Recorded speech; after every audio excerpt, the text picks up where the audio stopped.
돈을 벌 수는 없습니다. 하지만 제왕처럼 소비해야만 합니다. 조선에는 정확히 이러한 덫에 갇혀 살아가는 계급이 존재했습니다. 그들은 양반이라 불렸습니다. 나라를 다스리던 귀족 관료 지식인들입니다. 그리고 예복 한 벌을 짙은 붉은색으로 물들이는 데는 네 식구가 한 달 내내 먹을 식량과 맘먹는 비용이 들었습니다. 법적으로 부를 창출하는 것이 금지된 한 계급 전체가 대체 어떻게 부를 유지할 수 있었을까요? 조선왕조실록의 기록에 따르면 종육품의 중견 관료가 받는 국가 녹봉은 연간 약 24에서 30석의 쌀이었습니다. 쌀 한 석의 무게는 대략 144kg에 달합니다. 5식구가 오직 먹고 살기 위해서만 최소 20에서 25석이 필요했습니다. 옷을 짓는 것도 아니고 관혼상제를 치르는 것도 아닙니다. 그저 곡식으로 연명하는 데만 드는 비용입니다. 이 셈법은 애초에 시작조차 하기 전에 무너져 있었습니다. 양반에 대해 이해해야 할 첫 번째 사실은 그들에게 절대적으로 금지된 것이 무엇이었는가 하는 점입니다. 그들은 농사를 지을 수 없었습니다. 장사를 하거나 사업을 벌일 수도 없었습니다. 상업적 의도를 띈 채 돈을 만지는 모습조차 보여서는 안 되었습니다. 조선의 근간이 되는 법전이자 현대의 헌법과도 같은 경국대전은 이를 명확히 규정하고 있었습니다. 상업에 종사한 양반은 지역 귀족 명부인 향안에서 제명될 위험을 감수해야 했습니다. 향안에 오르지 못하면 그 가문은 양반으로서의 인정을 잃게 됩니다. 3대에 걸쳐 강등이 이어지면 후손들은 영원히 평민으로 전락하고 말았습니다. 결국 식비, 관원상제, 의복, 교육, 주거 등 반복되는 가계 지출은 연간 76에서 125석의 쌀에 달했습니다. 하지만 합법적인 수입원은 소장농에게 받는 지대, 관직에 올랐을 경우 받는 녹봉, 그리고 소유한 노비들이 바치는 신공뿐이었습니다. 더욱이 전국 팔도 양반의 절대 다수는 어떠한 관직도 갖지 못했습니다. 어느 시기든 중앙정부의 관직은 단 몇백짜리에 불과했기 때문입니다. 수천의 양반 가문은 국가로부터 아무것도 받지 못했습니다. 이렇게 생각해 보십시오. 집주인은 매년 12개월치의 월세를 요구합니다. 하지만 당신은 직업을 갖는 것이 법으로 금지되어 있습니다. 유일하게 허락된 수입은 당신 집에 방 한 칸을 세주는 것뿐입니다. 게다가 세대가 지날수록 더 많은 상속자들에게 쪼개어 물려주어야 하니 그 방은 점점 더 좁아집니다. 이것이 관원상제가 시작되기도 전 양반들의 재정적 출발선이었습니다. 양반 가문에서 단일 항목으로 가장 큰 지출을 차지하는 것은 식비가 아니었습니다. 주거비도 아니었습니다. 바로 조상을 모시는 제사였습니다. 송나라에서 들여와 조선에서 법적 구속력을 갖게 된 옛서의 요구에 따라 사대조를 모시는 양반 가문은 최대 8명의 조상을 제양해야 했습니다. 4대에 걸친 4쌍의 부부, 각 인물마다 1년에 한 번 기제사라 불리는 기일 제사를 올렸습니다.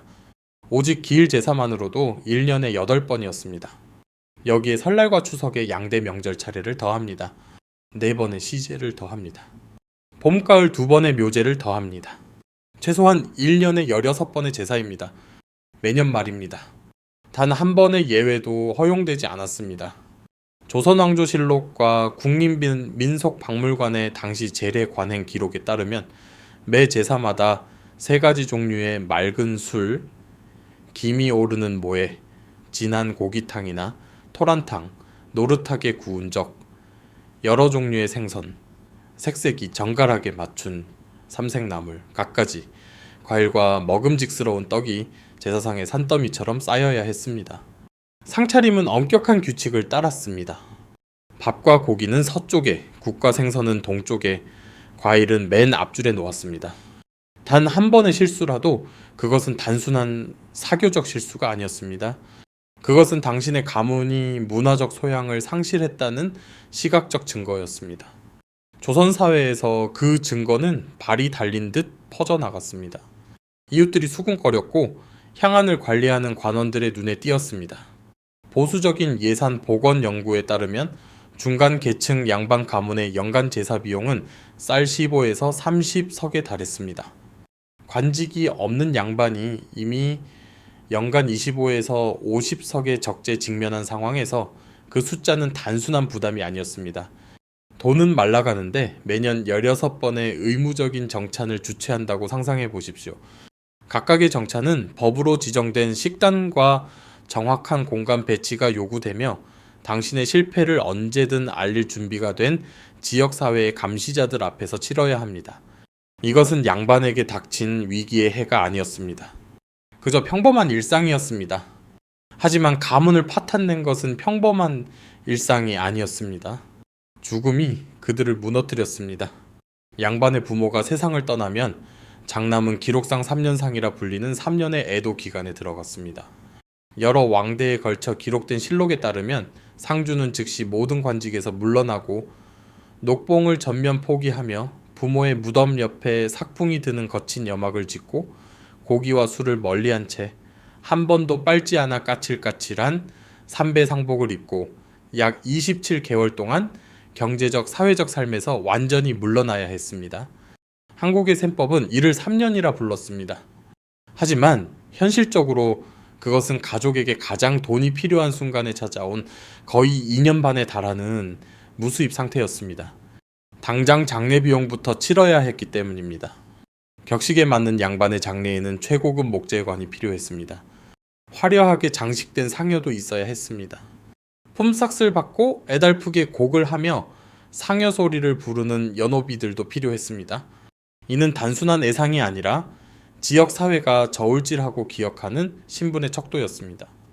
풍수지리에 따라 모해자리를 잡기 위해 직관을 고용해야 했는데 이는 조선의 가문에게 있어 영구적인 건축물을 짓기 위해 건축구조 기술자를 고용하는 것만큼이나 중대한 일이었습니다. 이어서 모든 조문객을 위한 성대한 잔치가 열립니다. 그리고 그 위에 27개월의 소득 상실이 겹겹이 얹어졌습니다. 인류 역사상 가장 긴 2억 4,300만. 자, 이상의 기록을 자랑하는 연속적인 왕실 일기, 승정원 일기에 따르면 17세기와 18세기 내내 관료들은 이 과정에서 파탄난 가문들에 대해 거듭해서 어전에 상소를 올렸습니다. 이것은 탁상공론의 우려가 아니었습니다. 장례비즈로 인해 구체적인 가문이 구체적인 토지를 잃어버린 명백히 문서화된 사례들이었습니다. 제대로 된 양반 장례식의 총 비용은 대략 쌀 50석에서 100석에 달했습니다. 상을 치르는 기간 동안의 소득 상실은 포함하지도 않은 수치입니다. 앞으로 4대에 걸쳐 매년 새로이 올려야 할 고인의 기제사 비용 역시 계산에 넣지 않은 것입니다. 이것이 시간의 흐름 속에서 무엇을 의미하는지 생각해 보십시오. 당신의 아버지가 돌아가십니다. 얘를 갖춰 모시는데 50에서 100석을 씁니다. 얘를 다해 애도하느라 27개월의 녹봉을 읽습니다. 그리고 이듬해부터 매년 아버지를 위한 기제사를 지냅니다. 당신의 자식들이 그 의무를 물려받을 것이고 또 그들의 자식들이 물려받을 것이기 때문입니다. 아버지의 죽음은 당일 가문에 막대한 비용을 요구하고 그 후로도 40년 동안 계속해서 비용을 청구합니다. 이 전례를 확립한 인물은 1337년 지금의 경기도 연천에서 태어난 정몽주였습니다. 그는 당대 가장 존경받는 성리학자이자 관료였습니다. 부모가 돌아가시자 그는 무덤께 거친 여막을 짓고 꼬박 3년을 살았습니다. 온기도 없었습니다. 사회적 접촉도 끊었습니다. 그 어떤 형태의 정상적인 삶으로도 돌아가지 않았습니다. 그 이전에는 이러한 관행이 고려 전역에서 간헐적으로만 지켜졌습니다. 대부분의 사람들은 이를 완벽히 유지하기에는 지나치게 파괴적이라는 사실을 인정하고 있었습니다. 그러나 그의 본보기는 너무나도 극단적이고 대중의 눈에 뚜렷이 각인되었기에 영구적인 도덕적 척도가 되어버렸습니다. 그 이후에 등장한 모든 양반 가문은 이 기준에 부합해야만 했습니다. 정몽주는 1392년 지금은 선주교라 불리는 돌다리 위에서 피살되며 암살당했습니다. 그의 죽음을 요구했던 왕조는 그 후 500년 동안 모든 양반 가문에게 그의 비애를 재현할 것을 강요했습니다. 헌신이 아니라 법으로서 말입니다. 한 남자의 진실한 애도가 모든 가문의 의무적인 재정적 파멸로 둔갑한 것입니다. 수입을 창출하지 못하는 의무적인 지출은 관혼상제뿐만이 아니었습니다. 교육은 양반의 삶을 지탱하는 두 번째 기둥이었고 무언가를 보상받기 전까지 수십 년의 세월을 집어삼켰습니다. 조선의 관리 등용 제도인 과거는 관직으로 나아가는 유일하게 합법적인 길이었습니다. 그리고 관직은 녹봉을 받을 수 있는 유일한 수단이었습니다. 계산은 명확했습니다. 과거 급제가 없으면 녹봉도 없습니다. 녹봉이 없으면 수입도 없습니다. 수입이 없으면 토지는 허물어지고 관원상제는 수모가 되며 향안에서 가문의 이름은 서서히 희미해지기 시작합니다. 그래서 모든 양반 가문은 아들의 과거 준비에 모든 것을 쏟아부었습니다. 이 과정은 대략 5살 무렵에 시작되어 30대 중반까지 이어졌습니다.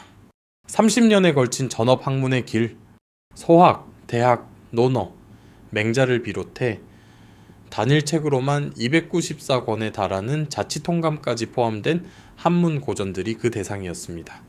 마지막 책인 자치통감은 요약본조차 50권이 넘었습니다. 응시자들은 이 책들을 그저 읽는데 그치지 않고 자동반사적으로 떠오를 때까지 암기해야만 했습니다. 조선의 교육 기록에 언급되는 김득씨는 과거 시험을 준비하며 사기를 무려 13만 번 읽었다고 전해집니다. 그 숫자가 문자 그대로 사실인지의 여부와 상관없이 그 기록이 역사에 살아남은 이유는 조선 사회가 그것을 훌륭하다고 여겼기 때문입니다. 병적인 것이 아니라 칭송받을 만한 것으로 말입니다. 그 숫자는 당시 문화가 지향하던 바였습니다. 그리고 그 모든 공부의 결과는 3년에 한 번 열리는 식년시에서 단 33명의 합격자를 배출하는 것이었습니다. 33개의 자리, 수천 명의 응시자, 여러 실록의 기록을 인용한 과거 통계에 따르면 문과의 합격률은 약 1%였습니다. 당신의 가문은 30년치의 식객과 의복, 스승의 사례비, 먹과 붓, 값비싼 목판본 서적, 그리고 과거를 치르기 위해 한양으로 상경하는 여비를 투자했지만 돌아오는 것은 99%의 실패 확률이었습니다. 만약 아들이 낙방한다면 다음 과거를 위해 다시 준비시켰습니다. 그리고 또 다음 과거를 준비했습니다. 어떤 가문은 성인기 전체를 바쳐 수차례 과거에 응시하는 아들을 뒷바라지했습니다. 한두 명의 아들을 교육하는 데 드는 연간 유지비는 대략 쌀 5석에서 15석이었습니다. 이를 30년 동안 곱해보면 아들 한 명의 과거 준비에만 150에서 450석이 증발하는 셈입니다. 관직의 녹봉 없이 한 해 60에서 95석의 소출을 내는 가문에게 이 계산이 낳는 결과는 단 하나뿐입니다.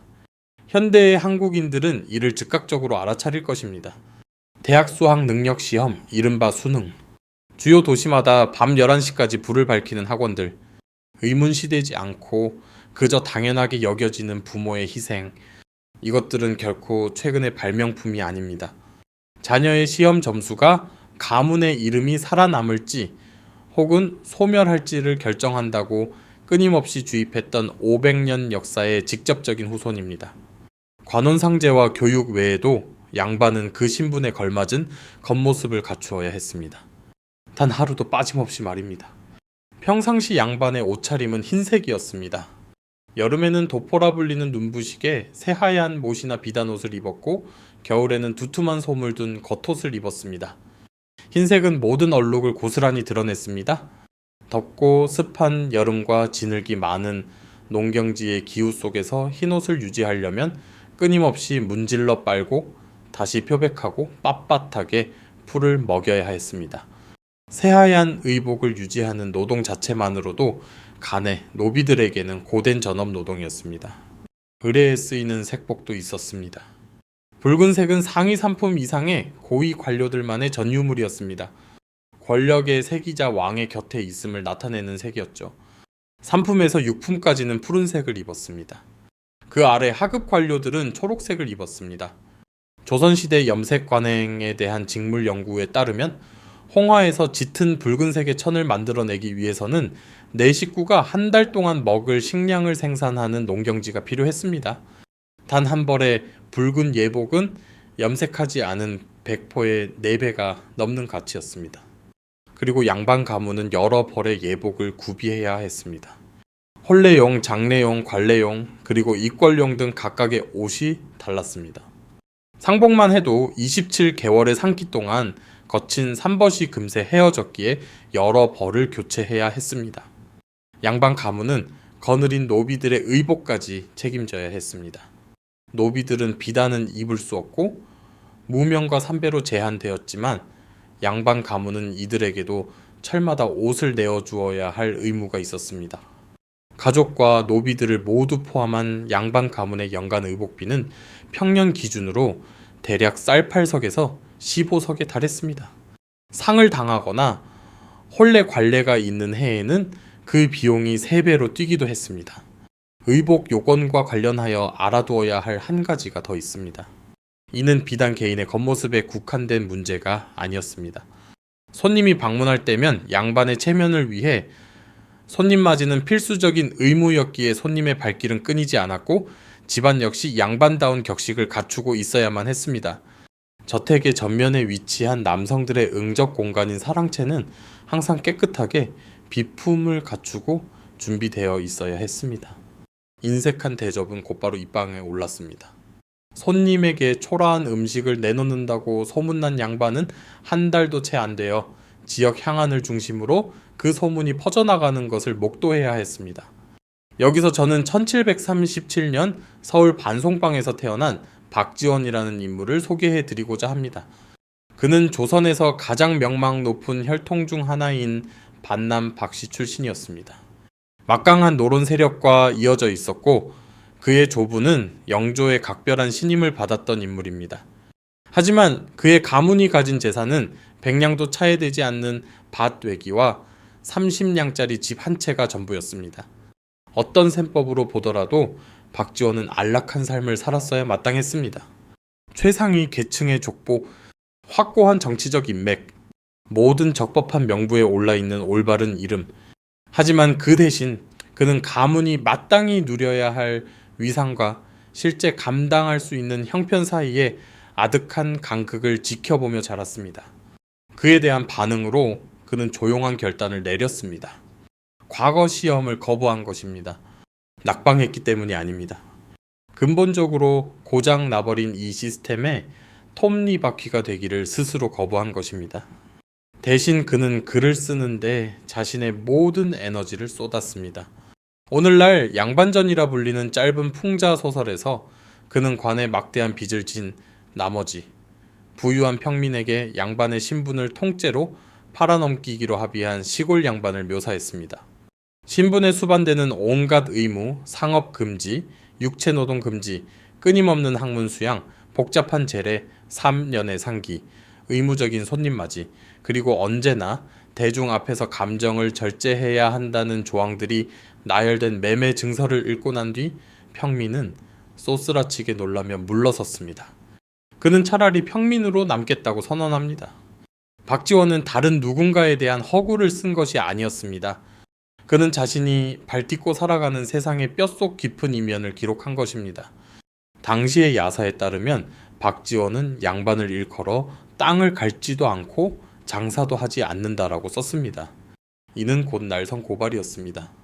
이 시스템은 물질 세계에서는 아무짝에도 쓸모없으면서도 도덕적 세계에서는 어떻게든 쓸모있는 척 연기하는 데만 몰두하는 인간들을 양산해냈습니다.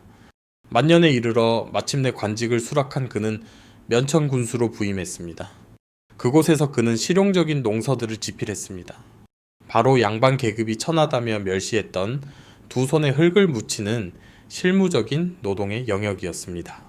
그는 금융 시스템이 내부자들을 어떻게 파멸시키는지 평생에 걸쳐 글을 쓰면서도 정작 본인 역시 그 시스템 속의 일원이었던 월스트리트의 분석가와 같은 조선의 인물이었습니다. 연간의 만성적인 적자를 도저히 감출 수 없게 될 때 양반 가문은 예측 가능한 일련의 생존 전략을 밟아 나갔습니다. 그리고 그 단계들은 갈수록 더 고통스러웠습니다. 첫 번째 선택지는 제사상을 은밀히 간소화하는 것이었습니다. 제기수를 줄이고 값싼 수를 올리며 재물의 크기를 조금 줄였습니다. 이는 만찬에서 더 저렴한 와인을 대접하는 조선판 꼼수였습니다. 만약 들통나면 지역사회에서 가문의 체면은 금이 갔습니다. 1680년에서 1746년까지 살았던 학자 이제는 공식적으로 용인될 수 있는 간소화의 지침을 제공하기 위해 사례편람이라는 책을 펴냈습니다. 그가 압축한 관원상제의 지침서는 본질적으로 양반 가문들에게 이렇게 말하고 있었습니다. 사회적 체면을 완전히 잃지 않는 선에서 당신들이 할 수 있는 최소한의 도리입니다. 조선시대 전반에 걸쳐 예론에 관한 서적이 무려 200여 종이나 출판되었다는 사실, 그리고 각 서적이 이 무거운 의무를 명확히 하고 단순화하며 표준화하려 애썼다는 사실 자체가 당시 이 규율이 얼마나 가혹하게 사람들의 숨통을 조이고 있었는지를 방증합니다. 두 번째 선택지는 노비를 파는 것이었습니다. 노비는 유동자산이었습니다. 재정적 압박에 시달리는 가문은 당장의 곡식이나 현금을 구하기 위해 더 부유한 양반 가문에 그들을 팔아 넘길 수 있었습니다. 하지만 노비 한 명을 판다는 것은 가문에서 미래의 농업 노동력 한 단위를 영원히 상실하는 것을 의미했습니다. 당장 이번 달을 살아남기 위해 본인들의 생산 능력을 스스로 갉아먹는 행위였습니다. 세 번째 선택지는 토지를 매각하는 것이었습니다. 땅이 팔리면 그곳에서 나오던 소작료도 사라졌습니다.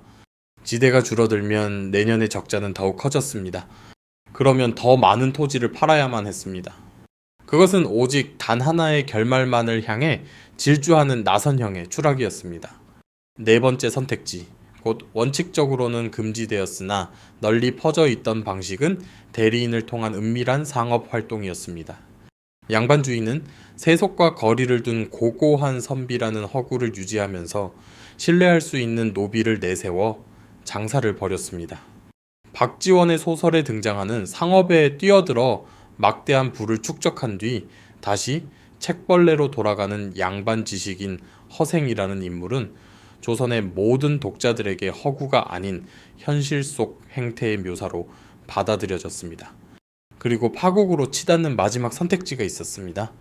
가문의 족보 그 자체를 파는 것이었습니다. 조선 후기에 이르러 몰락한 양반들은 귀족 가문의 이름이 주는 지위를 원했던 부유한 평민들에게 그들의 문서화된 혈통 기록, 즉 족보를 팔아 넘겼습니다. 파는 이에게 이는 양반 계급에서 자신의 핏줄이 영구히 지워지는 것을 의미했습니다. 사는 이에게 이는 즉각적인 신분 상승을 뜻했지만 동시에 양반의 삶이 짊어져야 할 그 모든 무거운 의무들까지 그 직함과 함께 고스란히 떠안아야 함을 의미했습니다. 조선의 인구조사 장부인 호적 기록에 따르면 이 과정은 결국 양반이라는 범주 자체를 무의미하게 만들 정도로 어마어마한 규모로 벌어졌습니다. 조선 정의만 해도 양반은 전체 인구의 3에서 10%를 차지했습니다. 하지만 1858년에 이르면 대구 지역의 호적 기록에서 무려 70%에 육박하는 주민들이 스스로를 양반이라 주장하기에 이릅니다. 동시에 왕조의 최전성기에 사회의 30에서 40%를 구성하던 노비 인구는 5%까지 붕괴해버렸습니다. 한 지역에서 10가구 중 7가구가 스스로를 양반이라 부르는 지경. 이 직함은 아무것도 살 수 없을 때까지 팽창했고 오로지 배타성 위에 자신들의 정체성을 쌓아 올렸던 이 계급은 뜻하지 않게 자신들의 고유한 가치를 모두에게 헐값에 팔아넘긴 꼴이 되었습니다. 이 문제를 해결하기 위해 고군분투했던 문명은 비단 조선만이 아니었습니다. 대략 같은 시기 세계 3개의 다른 대륙에서도 귀족 계급들은 감당할 수 없는 신분 유지 비용의 무게에 짓눌려 무너져 내리고 있었습니다. 1789년 프랑스 대혁명으로 붕괴된 왕정체제, 앙시엥 레짐하의 프랑스에서 귀족들은 베르사유 궁전에 의무적으로 출석해야 했습니다. 이는 루이 14세가 치밀하게 설계한 장치였습니다. 그는 귀족들이 물리적으로 궁정에 머물도록 강제함으로써 마차, 의복, 숙박, 그리고 하사품에 끊임없이 돈을 쓰도록 만들었습니다. 영지에 남아 재정을 건실하게 관리하는 프랑스 귀족은 정치적 불순분자로 의심받았습니다. 반면 베르사유에서 사치를 부리다 파산에 이른 귀족은 합당하게 충성스러운 자로 여겨졌습니다. 부유한 상인들이 사법관직을 사들여 귀족 계급에 편입될 수 있었던 프랑스의 매관매직 제도는 조선의 공명첩 제도와 소름 돋을 정도로 일치합니다. 두 정부 모두 똑같은 재정 위기에 직면하여 똑같은 해결책을 찾아냈습니다. 귀족이 되기를 갈망하는 이들에게 귀족 신분을 팔아 그 수익금으로 국가 재정을 충당하는 것이었죠. 그리고 두 체제는 똑같은 결말을 마주해야 했습니다. 신분이 돈으로 거래되는 순간 그것은 더 이상 신분이 아니게 됩니다. 프랑스의 결말은 단두대와 공화국이었습니다. 조선의 결말은 그보다 더 조용했습니다. 이 세기에 걸친 서서히 진행된 침식, 그리고 양반 계급이 구조적으로 닫을 수 없게 내버려둔 그 문턱을 넘어 이방의 외세가 걸어 들어올 때까지 말입니다. 튜더와 스튜어트 왕조 시대의 잉글랜드에서도 대지주 젠트리 계급은 비슷한 비용 문제에 직면했습니다. 사교처를 위한 런던의 저택, 호화로운 손님맞이, 그리고 계급에 따라 입을 수 있는 직무를 규정한 사치금지법에 따른 값비싼 의복 등이었죠. 하지만 치명적인 구조적 차이가 하나 있었습니다. 잉글랜드 귀족들에게는 상업에 참여하는 것이 허용, 나아가 장려되었다는 사실입니다. 차남 이하의 아들들은 일상적으로 상인, 성직자, 군 장교가 되었고 마침내 자본가로 변모해 갔습니다. 잉글랜드 젠트리들은 양모 무역에 식민지 개척 사업에 그리고 자본주의의 초기 메커니즘에 기꺼이 자본을 투입했습니다. 그들의 정체성은 돈을 번다고 해서 파괴되지 않았습니다. 오히려 돈을 버는 행위를 중심으로 새롭게 적응해 나갔습니다. 산업혁명이 도래했을 때 잉글랜드의 지주 계급은 이미 거기에 참여할 수 있는 정신적 토대를 완벽히 갖추고 있었던 것입니다. 양반에게는 그러한 토대가 없었습니다. 5세기에 걸친 문화적 길들이기는 상업을 단지 불법이 아니라 본능적인 수치로 여기도록 만들었습니다. 19세기 후반 조선이 근대화의 압력에 직면했을 때 시대의 적응을 주도했어야 할 그 계급은 체질적으로 가장 무능한 계급이 되어 있었습니다. 중국의 경우 명나라와 청나라의 과거 제도는 조선이 들여온 과거 시험의 직접적인 모델이었습니다. 하지만 신분이 상속되는 방식에 있어서는 근본적인 차이가 존재했습니다. 제국 시험을 통과한 중국의 신사 계층은 오직 개인 자격으로 귀족 반열에 올랐습니다. 자식들에게 그 신분이 자동으로 세습되지 않았습니다. 매 세대가 스스로 자신의 증명서를 쟁취해야만 했습니다. 성취에 대한 압박은 지극히 개인적이었고 갱신 가능했습니다. 반면 조선에서 양반의 신분은 3, 4대에 걸쳐 가문 전체로 확장되었습니다. 한 조상의 성공은 곧 모든 후손이 물려받는 족쇄가 되었습니다. 그 조상이 세상을 떠난 후 수십 년 동안 그를 기리는 제사를 지내야 하는 의무까지 포함해서 말입니다. 중국의 제도는 주기적인 갱신을 통해 역동성을 유지했습니다. 반면 조선의 세습적 구조는 자신들이 선택하지도 않았고 감당할 돈도 없는 의무에 필사적으로 매달리는 고인물처럼 부패하고 갈수록 빈곤해지는 가문들을 만들어냈습니다. 이 세 가지 비교를 관통하는 결론은 동일합니다. 조선만이 유별나게 결함이 있었던 것은 아닙니다. 귀족 계급을 구축한 모든 문명은 결국 똑같은 질문에 답해야 했습니다. 신분이 창출하는 부보다 신분을 유지하는 비용이 더 커질 때 과연 무슨 일이 벌어지는가? 잉글랜드는 귀족을 자본주의로 진화시키며 답을 냈습니다. 프랑스는 피해 혁명으로 답했습니다. 중국은 신분을 집단적 세습이 아닌 개인적 쟁취로 남겨둠으로써 답을 찾았습니다. 그러나 조선은 이 중 어느 것도 하지 않음으로써 답을 대신했습니다. 그리고 그 청구서는 1910년에 날아들었습니다. 권력의 연기를 완벽하게 다듬는데 5세기를 허비하는 동안 정작 권력의 실제 메커니즘은 영원히 손이 닿지 않는 곳으로 빠져나가 버린 이 왕국을 일본이 공식적으로 집어삼킨 그해의 말입니다. 다음에 한국의 부모가 자녀의 교육비에 대해 토로하는 것을 듣게 되신다면 13만이라는 숫자를 기억하십시오. 그것은 1%의 합격률을 뚫기 위해 김득신이 단 하나의 고전을 반복해서 읽었다고 전해지는 횟수입니다. 겉모습은 바뀌었을지 모릅니다. 하지만 그 밑에 흐르는 논리는 한치도 움직이지 않았습니다. 밤 11시까지 불을 밝히는 학원들, 한 젊은이의 사회적 궤도 전체를 결정지을 수 있는 수능, 단지 당연한 것으로 치부되는 부모의 희생, 대한민국 현대사회의 이 뜨거운 교육열은 결코 우연히 생겨난 문화적 현상이 아닙니다. 이는 자녀의 시험 결과만이 안정으로 향하는 유일하게 합당한 길이라고 500년 동안 끊임없이 그리고 법적으로 한국의 가문들에게 주입해 온 시스템의 직접적인 유산입니다. 조선 왕조실록의 기록에 따르면 조선시대의 가문들은 33개의 자리를 놓고 벌이는 시험에 아들을 통과시키기 위해 25년에서 30년에 걸쳐 막대한 재정을 쏟아부었습니다. 현대의 한국 가문들 역시 대학 입시 준비에 비슷한 비율의 자원을 투자합니다.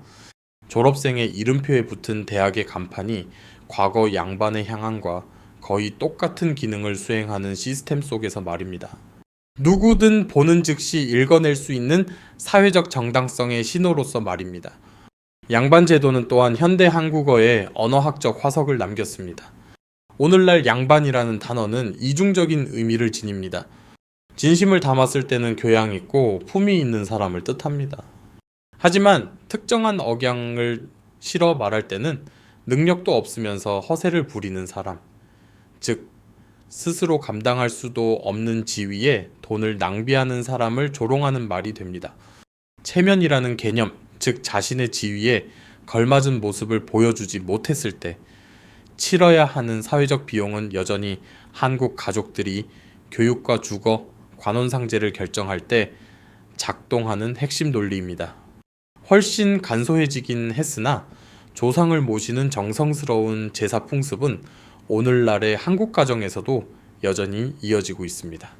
문자 그대로 가짜 제사 밥이라는 뜻을 가진 민속, 음식, 헛제사밥은 제사에 올렸던 남은 제물들로 만든 비빔밥 형태의 요리로 안동에서 정식 제사가 끝난 후 가난한 양반 선비들이 먹던 심야의 식사에서 유래했습니다. 이 음식은 지금도 안동의 식당에서 팔리고 있습니다. 지독한 가난과 허례허식이 단 하나의 그릇에 버무려진 채로 여전히 메뉴판 한 자리를 차지하고 있는 것입니다.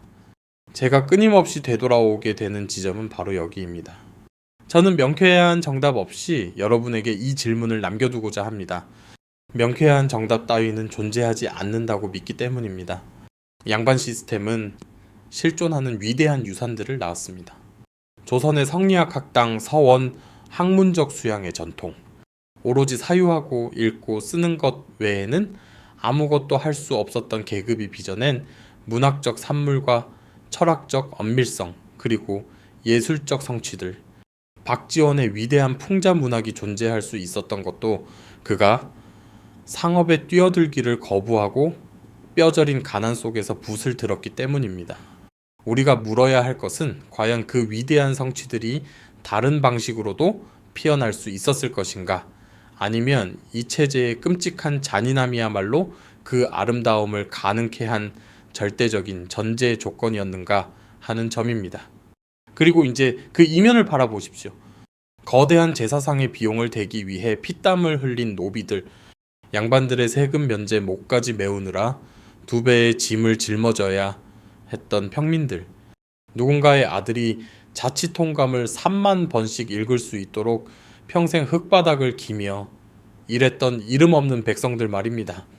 야사의 기록은 훗날 매매와 위조, 그리고 전략적인 족보 세탁을 통해 수백만의 평민과 노비들이 결국 양반의 족보에 편입되었다고 증언합니다. 오늘날 자신들의 뿌리를 조선의 뼈대에 있는 가문에서 찾는 이들 중 상당수는 바로 그 매매자들의 후손입니다. 문화를 향유했던 자들과 그것을 밑바닥에서 지탱했던 자들 사이의 경계는 결국 아무런 의미도 없는 허상에 불과했던 것입니다. 미화된 교과서의 표면을 벗겨내고 이처럼 실제 기록의 민낯을 파고드는 탐구가 여러분이 이곳을 찾으시는 이유라면 여러분의 지지야말로 제가 이 작업을 계속해 나갈 수 있게 하는 원동력입니다. 이 먼지 쌓인 기록들을 파헤치는 데는 오랜 시간이 걸립니다. 사료를 읽어내는 과정은 결코 쉽지 않습니다. 하지만 저는 이것이 역사가 이야기되어야 할 진정한 방식이라고 믿습니다. 그저 다른 시대, 다른 사람들에게 일어났던 박제된 사건의 나열이 아니라 당시의 사람들이 직면해야만 했던 실제 선택들에 대한 살아 숨쉬는 논쟁으로서 말입니다. 다음 시간에는 더욱 깊은 역사 속으로 들어가 보겠습니다.